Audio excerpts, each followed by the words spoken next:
Nested लिस्टची PYQ series start केलेली आहे. 2 यापूर्वी आपण PYQ पाहिलेले आहेत नेस्टेड लिस्टवरचे.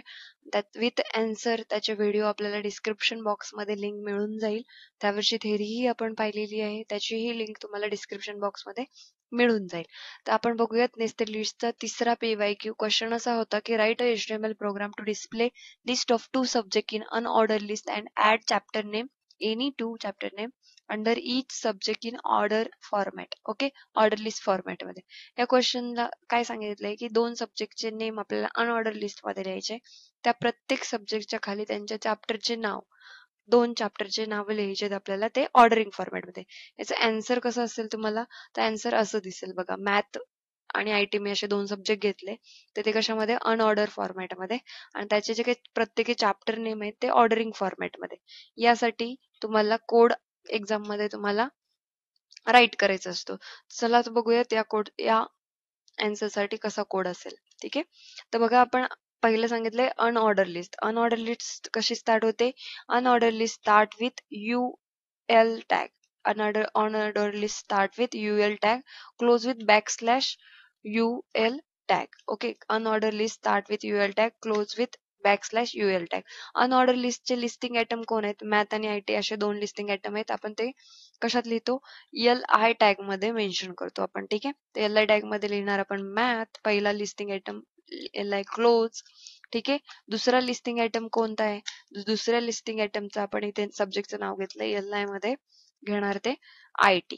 ठीक आहे, क्लोजिंग विथ LI टॅग. हे झालं अनऑर्डर लिस्ट. पण प्रत्येक सब्जेक्टचे खाली काय लिहिले, 1-2 फॉर्मॅट मध्ये हे सब्जेक्टचे चॅप्टरचे नेम मेन्शन केलेले आहेत. ओके, तर मॅथ खाली आपल्याला काय करायचं हे, आणि ते नेम जे काही आहे तुम्हाला अनऑर्डर फॉर्मॅट मध्ये नाहीयेत. ते कोणत्या फॉर्मॅट मध्ये, ऑर्डर फॉर्मॅट मध्ये. कसं लिहिणार मग, order list start with OL tag, order list start with OL tag and close with also /OL tag. आणि लिस्टिंग आयटम ऑर्डर लिस्टचे असो किंवा अनऑर्डर लिस्टचे असो, आपण मेन्शन कशात करतो, LI टॅग मध्ये. ओके, मॅथ खाली मी 2 सब्जेक्टचे नावं चॅप्टरचे नावं घेतलेत, मॅट्रायसिस आणि वेक्टर. आपण ते इथे मेन्शन करू. काय लिहिणार, पहिला मॅट्रायसिस. ओके, मॅट्रायसिस LI क्लोज करू. देन दुसरा काय चॅप्टर नेम घेतलाय आपण, वेक्टर्स घेतलाय. ठीक आहे, तो तुम्ही कुठलाही सब्जेक्ट घेऊ शकता, त्या सब्जेक्टच्या खालचे कुठलेही नेम मेन्शन करू शकता. ओके, मॅथच्या अंडर असे 2 चॅप्टर आपण मेन्शन केलेला आहे. तसंच आपल्याला मी हे कॉपी करते म्हणजे पटकन छोटा व्हिडिओ होईल. ओके, ITच्या अंडर आपण फक्त सब्जेक्टचे नाव चेंज करू. इथे काय असणार आहे, इथे असणार आहे HTML. ओके, आणि दुसरं असणार आहे इथे जावा स्क्रिप्ट.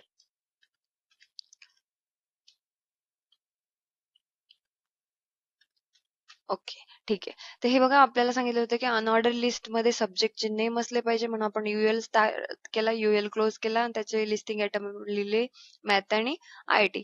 तर मॅथच्या अंडर 2 चॅप्टरचे नावं लिहायचे होते, ते ऑर्डरिंग फॉर्मॅट मध्ये येते, मॅथ आणि वेक्टर, म्हणून आपण OL टॅग मध्ये लिहिले आणि त्याचे लिस्टिंग आयटम LI मध्ये. सेम आपण IT साठीही केले. चला मी तुम्हाला हा प्रोग्राम रन करून दाखवते. सेव्ह ॲज म्हणायचं, नेहमीप्रमाणे ऑल फाईल करायचं. ठीक आहे, इथे आपण नेस्टेड लिस्टचा तिसरा प्रोग्राम बघतो. इथे मी नाव चेंज करते. Okay, .html. ठीक आहे, तुम्हाला कुठल्याही प्रकारे प्रोग्राम रन करून दाखवायचा नसतो, तुम्हाला फक्त एवढंच लिहायचं. याच्यासाठी तुम्हाला 5 मार्क्स आहेत. मी इथे तुम्हाला रन करून दाखवते प्रोग्राम कसा रन होतो ते बघा. असं तुम्हाला ब्राउझरवर प्रोग्राम रन झालेला दिसेल की मॅथ आणि IT हे 2 सब्जेक्ट तुम्हाला कशामध्ये, अनऑर्डर लिस्ट मध्ये, त्या अंडर असलेले चॅप्टर नेम एनी 2 त्यांनी तिथे मेन्शन केले होते, म्हणून आपण काय केले, 2च चॅप्टरचे नेम इथे मेन्शन केलेले आहेत.